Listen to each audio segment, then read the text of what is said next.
Amateeka ga Uganda ndowooza kati galina bye gakolera abalondemu, tegakyakolera ggwanga lyonna, galiko bannyinigo.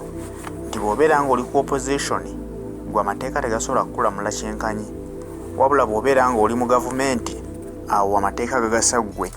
Kati awo kye tubuuza nti amateeka gaba gakyali ga ggwanga? Lwaki njogera ebigambo bino?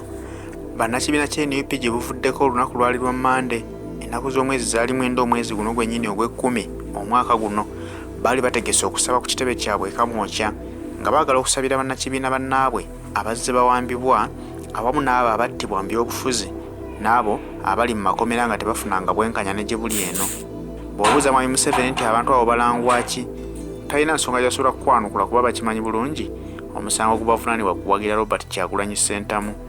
Bano baali bateeseteese okusaba era nga bayise ne bannaddiini babeerewo okusabira abantu baffe abo basobole okufuna emirembe, Mukama asobole obbagirira ekisa nti abaafa emyoyo gyabwe giwummule mirembe, awamu n'abo abakyali abalamu Mukama abakwateko basobole okusimattuka mu nnyanga gye bali.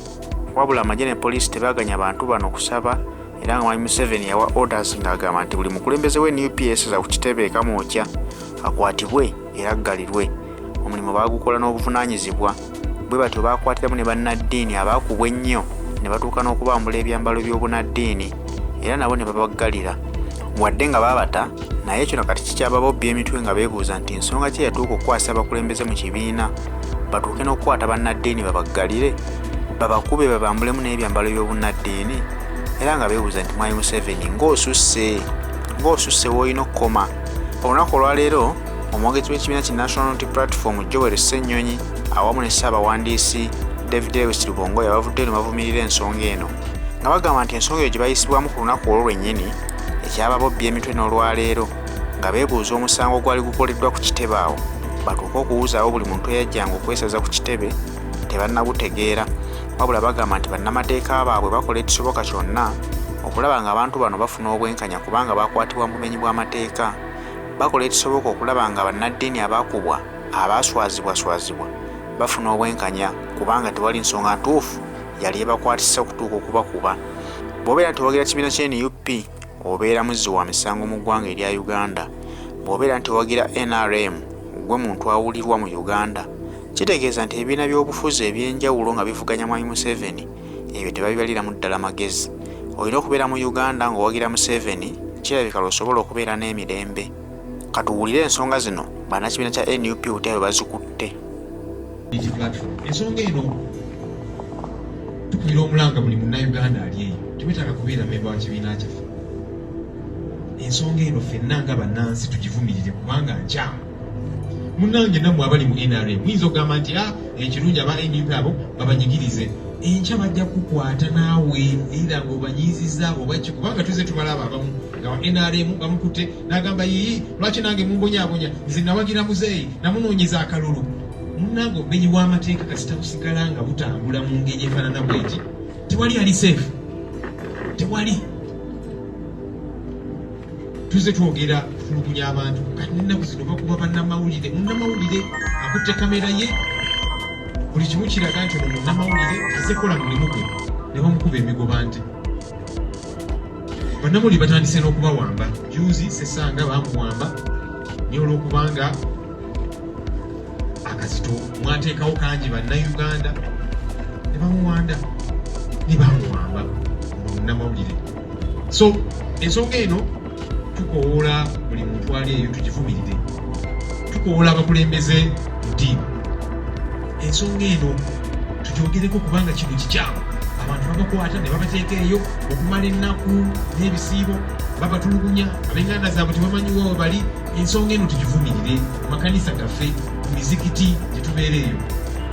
Tukowoola abakulembeze b'ennono, ensonga eno tugyogereko kubanga muli bakulembeze muyina eddoboozi. Tusaba amaloboozi gammwe ago mugakozese okutaasa bannayuganda, kubanga kaakati kino tekikyali kya just National Unity Platform, kya bannayuganda. Ffenna National Unity Platform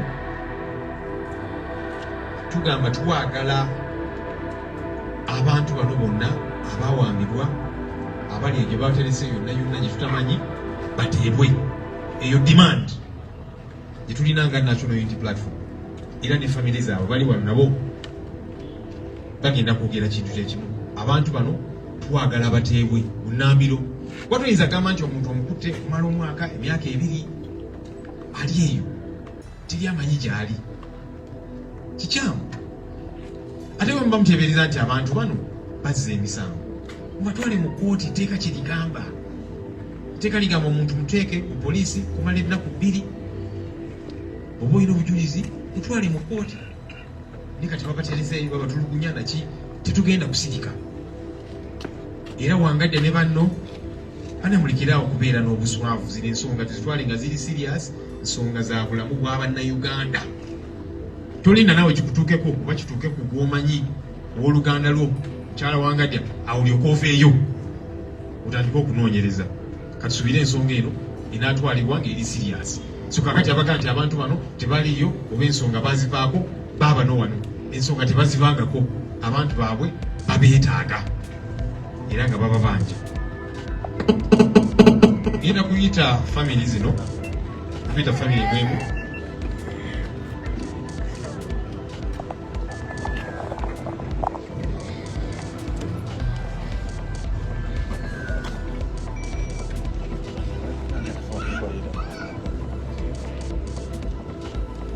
Okay, so twice the families ez'abantu bano era nga bwe tubagambye abamu bali walako oli abanatwegattako naye abasinga we bali wano era nga bagenda kuweyogerera ekyo bye bayitamu era basigale nga babanja abantu baabwe. Tetwagala mulowooze nti ffeffeka ababanja abantu baabwe ab'enganda zaabwe we bali. Kambize Secretary General adde asooka ayogereze kwezi ensonga then tuyite abantu. Thank you so much, Honorable Senyonyi, and all the families that are here today. I decided to speak before the victims so that I can also add some of those issues. So, maybe let me first say this in English. One, the Human Rights Commission wrote back the so-called Human Rights Commission, because I really don't think it's a Human Rights Commission anymore. It is something else. Because if Wangadde can speak the way she speaks about human rights, and then she's the person who is supposed to be leading the charge against violations of human rights, then I don't know why we should even be calling it that. But she just talked about 30 people who reported to the commission. That is not to say that the abducted NUP supporters are only 30. It is simply because after reporting that case to them in November last year, and they did not take any steps until, recently giving us the report which I'll be talking about, we decided not to even bother going a lot of times to the Human Rights Commission. But as you've been seeing, many times we have filed cases before the High Court, habeas corpus orders, etc., etc. So the abductions have been going on. It's not only the 30 cases that she talked about, so I wanted to indicate that. That is why you see people like Sesanga Bate, people like Wambare Joffrey, people like Alex Kaiwa, and many, many others do not appear in the list of the Human Rights Commission, because we have been trying to file cases with other organs and agencies. It is also important to note that immediately after elections, the people who were abducted were so many people whose whereabouts we did not know, and good enough the media covered some of those cases. People who were abducted and later on resurfaced. Also, some people told us that their people died in detention. So all those cases, some of them have not been reported to the Human Rights Commission, but they are court cases, etc., etc. And very soon, we are going to release our own human rights report detailing all those cases that have been happening. Almost every week, we receive reports here of people who have been abducted for supporting NUP. This morning I was speaking to a young man who has just been released after 3 months. He was taken away from Iganga, spent three full months, and he was only released 2 days ago. 3 months in detention, and his family was not allowed to access him, the lawyers, etc., etc. And even as we speak, we have new cases like the gentleman there whose person was there from Kayunga.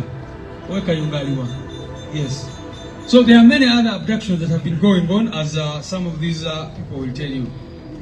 The other thing I want to talk about in response to Wangadia, she said casually that, you know, we contacted CMI and other military facilities and found that some of the people are detained there on lawful charges. You can imagine. The Constitution of Uganda, Article 23, Clause 3, clearly says that any person arrested must be kept in a place gazetted by law. You cannot take people and start holding them in CMI cells and safe houses. And then the Human Rights Commission is silent about that. Those are not places gazetted by law. And so the Human Rights Commission and its boss, Wangadia, should be very, very ashamed that she's speaking about this casually.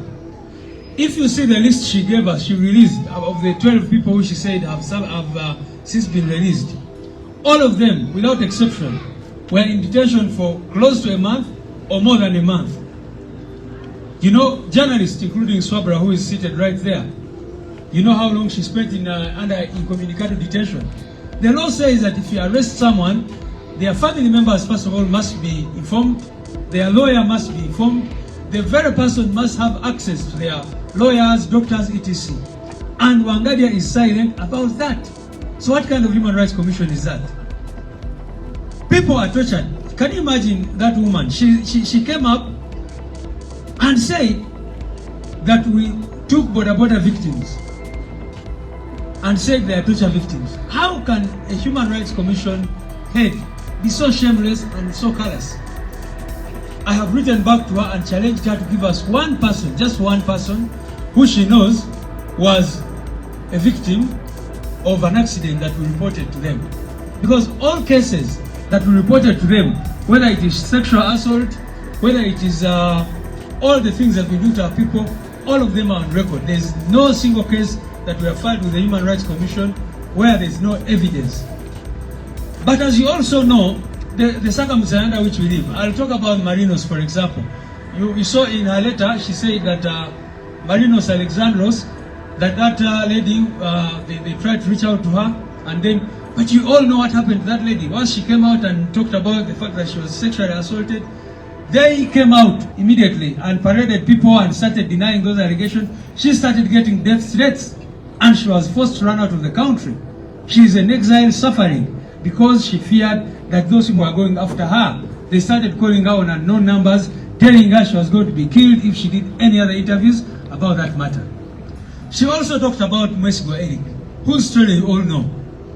I asked her in the letter I sent to her, Madam Wangadia, when that man came up and was with Felix Kuraije saying that NUP is the one which tortured me, they immediately wrote to us saying that, you know, we have decided to close the file because we saw that man in the media saying that it is you who tortured him.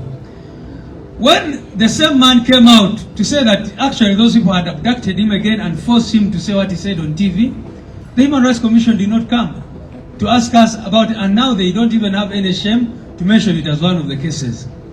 So how can a Human Rights Commission, which should be interesting itself in these cases, in these matters, behave in such a manner? So I think I've spoken about those two cases. They talked about the question of national IDs. Good enough, some of the people here, how many people have IDs? All those people, muziwanike abamawulire bazirabe. Abamu baina national IDs. Eyalwemba Mustafa erya mukirawa oyo omulaba ina akapapula akebyokulonda. Of course, some of the other people were abducted with their IDs on them. If someone is moving on a border and you abduct them and they have their national ID in their pockets, how do you expect them to produce that? But good enough, several of them have the IDs and other identification documents of their people. But we also told them their LOCs where these people are taken. Let them go and ask those people whether those people did not exist there. So the Human Rights Commission is not just, she's just taking it very lightly, because the Human Rights Commission, if you look at Article 51, 52, 53 of the Constitution, should be a very, very serious body. We should have seen a public hearing about this matter. They should have invited witnesses, people who saw this were being taken away. It is a very, very serious issue which Wangadia and her people have decided to take very, very lightly and certainly in a partisan manner.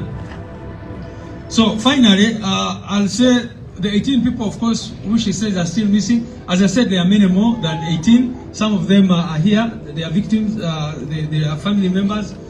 But those 18 people, we demand for them. I saw her saying that she has closed the files of those people. How shameless.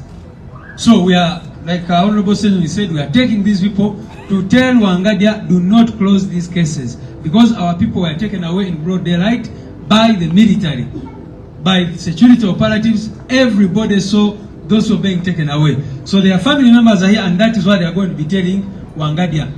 Some of the people are here good enough. She said that, for example, they will speak for themselves. That, you know, we tried to contact some of them and they said they are no longer interested in these cases. How shameless. They are here, they will speak for themselves. And we are taking this vote to the Human Rights Commission so that they tell us who they contacted, because these families have been suffering, moving to every prison, moving to every police station, looking for their people. So I don't know if I should summarize that in Luganda a bit. Onakulwalero tuli wano mwebalenya abamawulire okujja nga bwemanyi ensonga y'ekiwamba abantu kyagenda mu maaso mu ggwanga kyanaku nnyo nti gavumenti oba regimu ya Museveni esazeewo okweyisa bweti. Sisuubira nti ne regimes ze boogerako ze batera nnyo okukolokota nga bagamba zaali zivayoletinga eddembe ly'obuntu tizaatuuka ku kintu kino kye bakola mu ggwanga lino.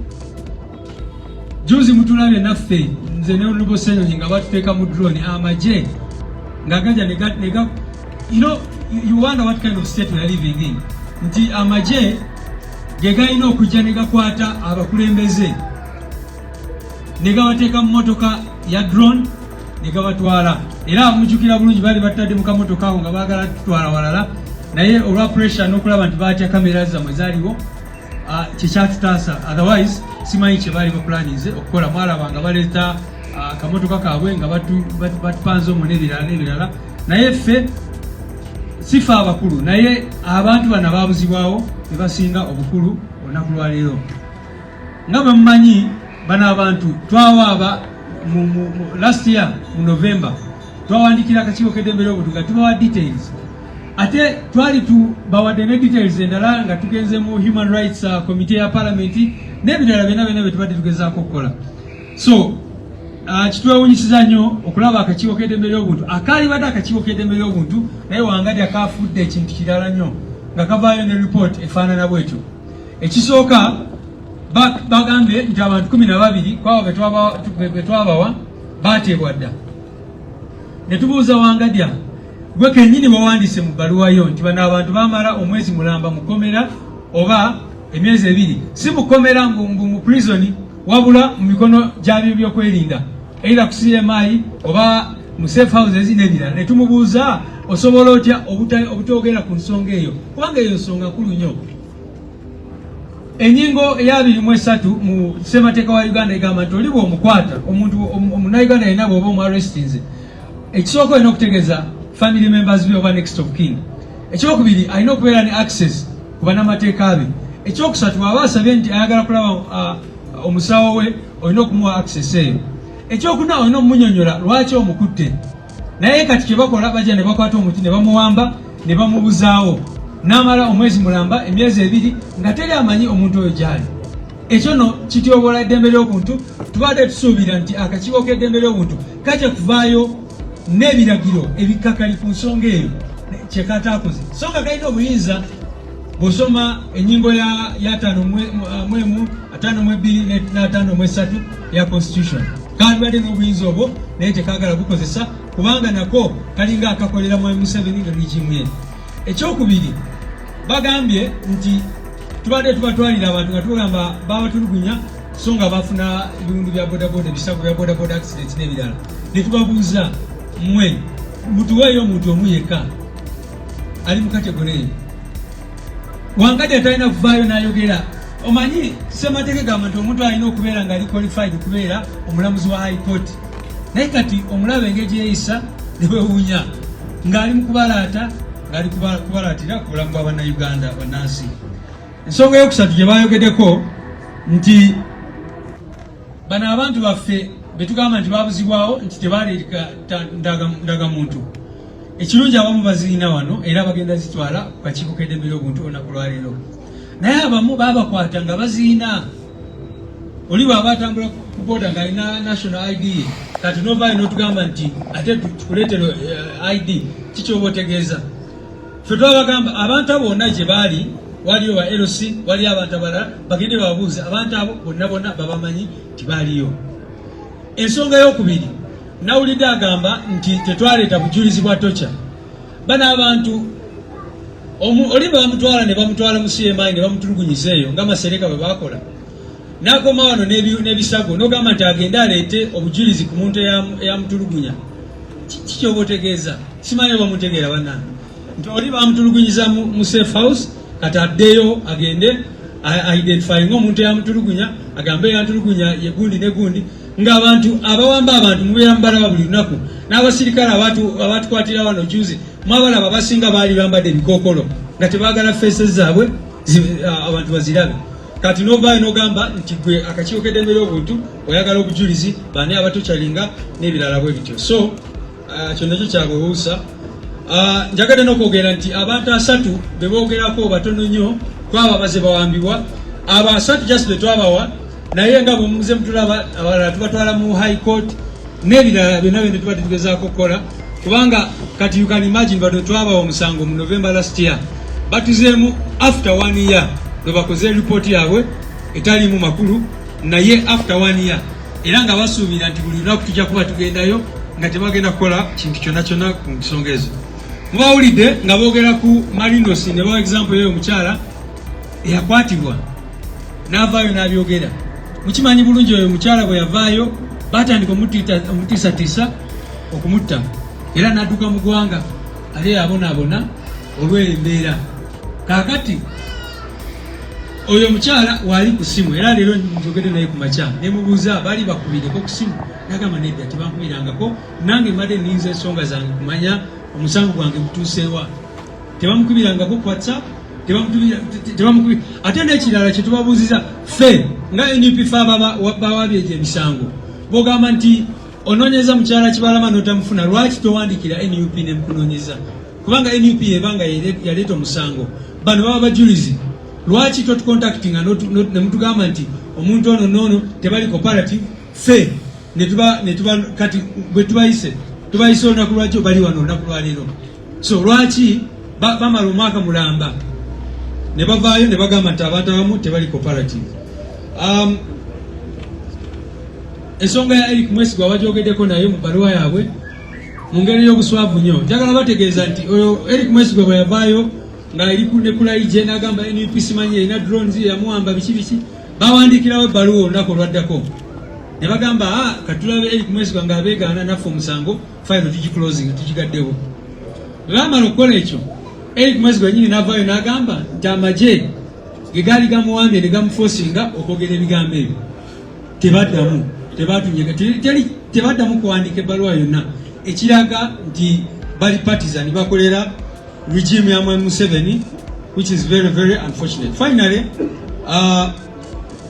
bano abantu baffe abasinga baatwalibwanga ensi yonna eraba kye twali badde tusuubira mu kakiiko k'eddembe ly'obuntu kwe kukola public hearing, public inquiry nga bwe mulaba nga waliwo akakiiko kanoonyereza ku bubbi bw'amataka oba ki newankubadde reports ezo tezirina kivaayo twali tusuubira nti akakiiko kagenda kukola public hearings kayite abantu bonna ababuzibwawo abantu baabwe kayite witnesses abaliwo nga babatwala bonna baveeyo boogere ku nsonga ezo kawe ebiragiro kubanga kalina obuyinza mu ssemateeka kawe ebiragiro kagambe bano abantu bateebwe ate ne family zaabwe ziiribwe kubanga abantu bano you can imagine.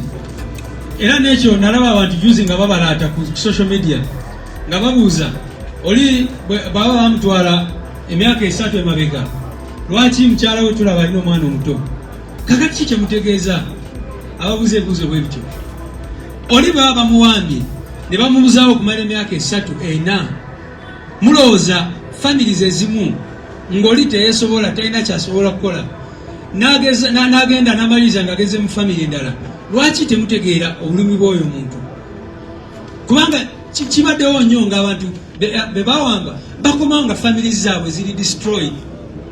Kibaddewo nnyo naawe bennyini abali kyotera bwe bakomawo nga bamaze okubawamba ne babatwala for like 9 months bwe bakomerawo basanga abakyala abamu bagenda dda bafumbirwa dda n'ebirala bwe bityo. So abo abantu ba regime abogera ebigambo ebyo Mukama abasonyiwe. Kale kati